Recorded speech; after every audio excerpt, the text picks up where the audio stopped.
Salam, hər birinizi xoş gördük. Yenə növbəti faydalı məlumatlarla sizin qarşınızdayım. Yadınızdadsa, YouTube kanalımızda fitnessə yeni başlayanlar, ümumilikdə idmana yeni başlayanlar nə etməlidir deyə bir mövzu ilə bağlı video paylaşmışdıq. Bu video isə onun ikinci hissəsidir və bir üst, belə deyək, levelıdır, mərtəbəsidir. Burada yenə mövzu fitnessə yeni başlayanlar nə etməlidir? Artıq idmana yeni başlayanlar yox, fitnessə yeni başlayanlar nə etməlidir mövzusunu davam elətdirin. Deməli, birinci, ümumi tibbi müayinədən keçməlisiniz. Bu nə üçün lazım? Ola bilər ki, sizdə hər hansı bir vitamin çatışmamazlığı, hormon disbalansiyası, hər hansı bir zədələnmələr və yaxud da ki, Allah uzaq eləsin, xəbəriniz olmayan hər hansı bir gizlin xəstəliyi ola bilər və s. və s. Bu siyahını çox uzatmaq olar. Bu kimi halların üzə çıxması üçün, yəni sizin sağlamlığınız haqqında, hətta yəni sizin özünüzün sağlamlığınız haqqında tam informasiya əldə eləməyiniz üçün idmana, fitnesə yeni başlamamışdan qabaq ümumi tibbi müayinədən keçməlisiniz. Çünki bir öncəki çıxışlarımızda qeyd elədiyimiz kimi fitnes hər kəs üçündür. Sağlam və yaxud da ki, xəstə, hər hansı bir problemlə mübarizə aparan insan olsun. Hər kəs üçün olduğu üçün bizim işimiz sizin, yəni fitnesin, biz fitnes məşqçilərinin işi sizin həyat fəaliyyətinizi yaxşılaşdırmaqdır. Ona görə də həyat fəaliyyətinizə, sağlamlığınıza təhlükə yarada biləcək ən kiçik belə problemin aşkarlanması üçün başlanğıcda ümumi tibbi müayinədən keçməlisiniz. Və ümumi tibbi müayinədə hər hansı bir problemlə qarşılaşarıqsa, hər hansı bir çatışmazlıqlar olarsa, biz növbəti mərhələdə planlar quranda sizin fitnes fəaliyyətiniz üçün o planların əsasında, öncəliyində duran şeylər sağlamlığınıza təhlükə yaradacaq problemlərin aradan qaldırılması üçün və vəziyyətin daha yaxşı olması üçün lazım olacaq addımların atılması olacaq. İkinci, idman zalında təlimçi tərəfindən müayinə olunmalıdır. Bu nədir? İdman zalına yaxınlaşırsınız, tibbi müayinəni məşqçiyə təqdim edirsiniz. Məşqçi lazım olur öz, belə deyək də, əməkdaşlıq elədiyi həkimlə fikir mübadiləsi apara bilər və yaxud da ki, sizin sağlamlıq işləri ilə bağlı daima müraciət elədiyiniz ailə həkimi ilə danışıqlar apara bilər ki, vəziyyəti daha yaxşı mənimsəyə bilsin. Çünki fitnes müasir tibbin ayrılmaz hissəsi olduğuna görə iki peşəkar insanın bir-birini anlama cəhdi, belə deyək, keyfiyyəti daha yüksəkdir. Və növbəti mərhələdə məşqçi, təlimçi sizi idman zalında hansı müayinələrdən keçirir? Bu müayinələrdən biri sizdə bölgəsəl yağ ölçümləri aparılır bu cihazlar vasitəsilə. Növbəti videolarda o ölçümlərlə bağlı daha detallı informasiyalar paylaşacağıq, daha dəqiq məlumatlar göstərəcəyik sizə. Hardan ölçülməlidir, necə ölçülməlidir, hesablamalar necə aparılır, bunlar növbəti videolarda mütləq olacaq. Sizin, belə deyək, aerobik kapasitənizi, yəni tutumunuzu yoxlayır, hər hansı bir kardiyo avadanlıqda sizi müəyyən müddət ərzində məşq elətdirir ki, bunu məşqçi ora qədər sizi stres testdən də keçirtdirə bilər kliniki şəraitdə, oradakı nəticələr üzərindən də həmin kardiyo planlanmasını apara bilər və yaxud da ki, tibbi müayinədə, ümumi tibbi müayinədə zaten o rəqəmlər artıq məşqçiyə gəlib çatmış olacaq və aerobik kapasitənin test olunmasında, aerobik tutunu test olunmasında, yaxşılaşdırılmasında, planlanmasında həmən rəqəmlərdən istifadə olunacaq. Biz bu rəqəmlərlə bağlı suallarınıza yenə dediyim kimi növbəti videolarda daha detallı şəkildə izah verəcəyik. Çünki hər mövzunun üzərinə bir videoda geçsək daha çox uzun olacaq və yorucu olacaq. Və daha geniş izah üçün ona ayrıca bir zaman ayıracağıq.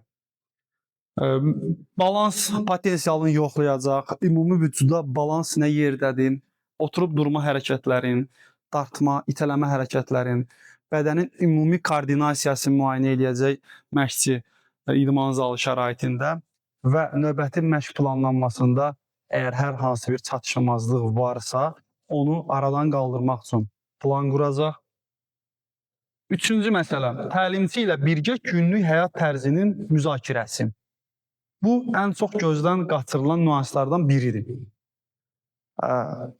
Baxın, təsəvvür edin ki, məşqçinin yanına 25-30 yaşında bir şəxs gəlir, fərqi yoxdur. Ya xanım olsun, ya bəy olsun. Bu yaşa qədər insanın belə deyək, böyüyüb başa çatdığı mühitdən dolayı özünə xas bir həyat modifikasiyası yaranır. Yəni bir həyat tərzi olur. Biz birdən-bir onu dəyişə bilmərik. Amma onu məşqçi ilə bir yerdə müzakirəsini aparmaq lazımdır. Ki, ola bilər ki, tibbi müayinə vaxtı, idman zalında təlimçi tərəfindən müayinə vaxtı, o görülən kiçik və yaxud da ki, orta, ola bilər ki, böyük problemlərin səbəblərindən də biri təlimçi ilə birgə aparılan günlük həyat tərzi müayinəsində, müzakirəsində ortalığa çıxsın. Məsəl üçün, insan ola bilər ki, günlük həyat tərzi elədir ki, bu gecə işləyir, yuxu ilə bağlı problemi var, düzəltmək üçün ona uyğun plan qurmaq lazımdır. Və yaxud da ki, tibbi müayinə vaxtı olur ki, hansısa hormon pozuntuları ortaya çıxır. Görürsən ki, təlimçi ilə müzakirə vaxtı ortalığa çıxır ki, insanın zaten normal həyat tərzi yoxdur, gecə həyatı var və yaxud da ki, hər hansı bir xoşa gəlməz aludə olduğu vərdişləri var, bu kimi şeylər var. Yəni, bu siyahını da yenə uzada bilərəm, amma kiçik belə deyək, nümunələr verirəm. Bu müzakirə vaxtı bunlar çıxır ortalığa və necə ki, tibbi müayinə vaxtı həkim sizə qarşı dürüst davranır, problemi dürüstcə sizə başa salır, həlli yolunu göstərir. Eyni ilə də təlimçi idman zalında bu problemləri aşkarlayanda sizlə müzakirə vaxtı bunun sizin tam qavramanız üçün və həmən problemlərin sizin normal həyat şərtinizin formalaşması üçün nə qədər təhlükə törətdiyini şəffaf şəkildə izah edir və problemin həlli yolunu göstərir və o həlli yolunda sizə dəstək olmağa çalışır. Dördüncü, idmana və fiziki yüklərə emosional və fiziki adaptasiya. Ən önəmlisi. Yadınızdadır, keçən çıxışlarımızın birində demişdim ki, daha doğrusu, idman zalına gələn hər kəsə bodybuilding yarışlarına hazırlaşırmış kimi yanaşırlar. Əslində bu düzgün yanaşma deyil. Fitness'e yeni başlayanım, idmana və fiziki yüklərə. Bu nə deməkdir?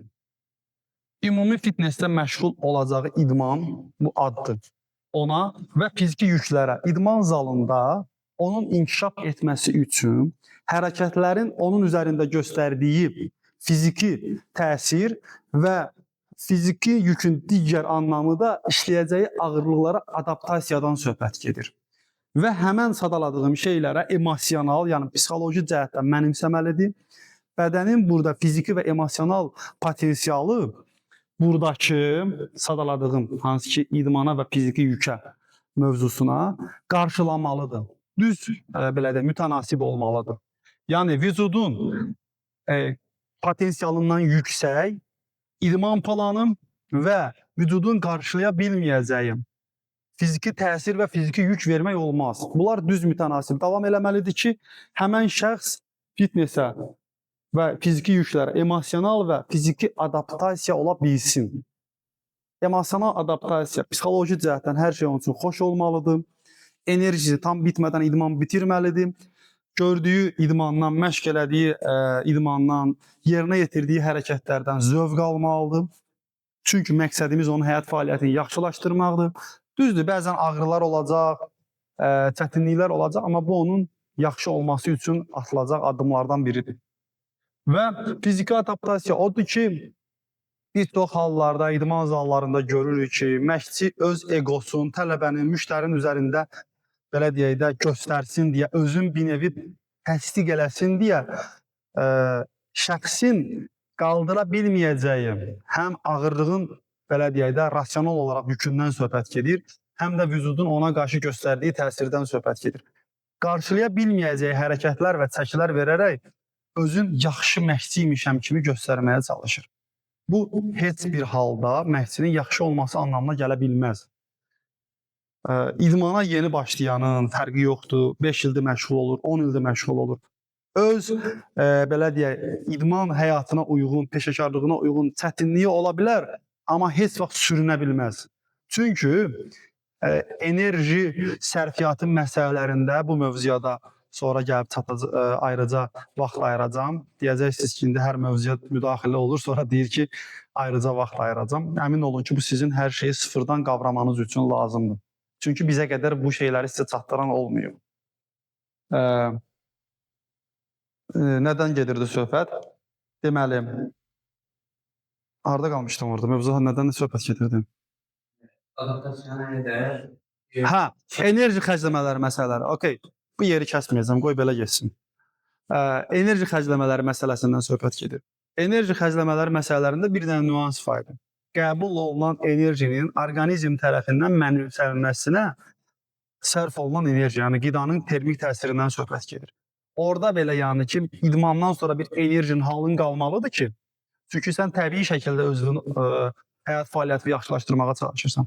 Enerjin qalmalıdır ki, sən idmandan sonra da idman vaxtı itirdiyin enerjini bərpa eləmək üçün qəbul eləyəcəyin qidalardakı kalorini bədən mənimsəsin, parçalasın, özün bərpa eləsin deyə gücü qalsın. Ona görə də fiziki adaptasiya məsələsində o nüansı mütləq nəzərə almaq lazımdır.